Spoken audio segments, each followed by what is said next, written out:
దేనికి ప్లాన్ చేసుకోక్కర్లేదు. అనుకోకుండా అలా వెళ్ళిపోతే చాలు. ఆ దేవుడే అన్నింటికి దారి చూపిస్తాడు. సంక్రాంతి సెలవులు ఇలా ఇవ్వగానే అలా బయలుదేరి వెళ్ళిపోయాము.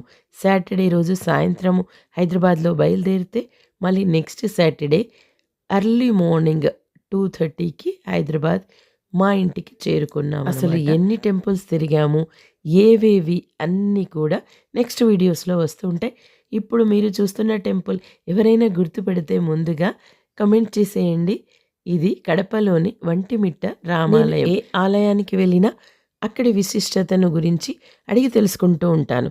పూజారినో పూలమ్మే వాళ్ళు ఎవరైనా సరే మనకు కావాల్సింది విషయం అంతే కదా. ఎవరు చెప్తే ఏంటి, అడిగితే వాళ్ళేం చెప్పారు, గ్రామస్తులు ఎవరు కూడా ఒప్పుకోలేదట డెవలప్మెంట్ చేయటానికి. ఇలాగే ఉండనివ్వండి, న్యాచురాలిటీ కోల్పోతుంది, మాకు ఇలా ఉంటేనే ఇష్టము మా దేవుడు అని చెప్పారట. సెంటిమెంట్ కూడానట.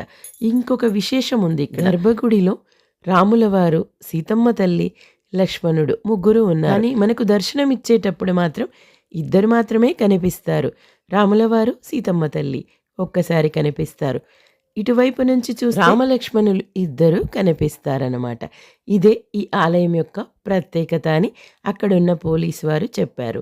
ఇక భద్రాచలంలో ఎలాగా సీతారామ కళ్యాణము జరుగుతుందో అంత విశిష్టంగా ఇక్కడ వంటిమిట్టలో ఆంధ్రప్రదేశ్ ప్రభుత్వం అన్ని ప్రభుత్వ లాంఛనాలతో ఇక్కడ సీతారాముల వారి కళ్యాణం జరుగుతుంది.